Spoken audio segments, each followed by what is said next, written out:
ఈ సకల చరాచర సృష్టంతా పేకలో నిక్షిప్తమై ఉంది.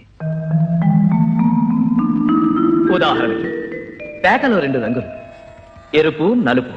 నలుపు రాత్రిని సూచిస్తుంది, ఎరుపు పగల్ని సూచిస్తుంది. సంవత్సరానికి 52 వారాలు, మా పేకలో 52 ముక్కలు.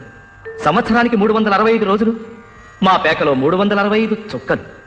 అంతెందుకు, ఆసు 1 దేవుడొక్కడే, 2 ఆత్మ పరమాత్మ, 3 త్రిమూర్తులు, 4 దిక్కులు, 5 పంచమహాభూతాలు, 6 ఋతువులు, 7 సప్త మహారుషులు, 8 అష్ట దిక్పాలకులు, 9 నవగ్రహాలు, 10 దశావతారాలు.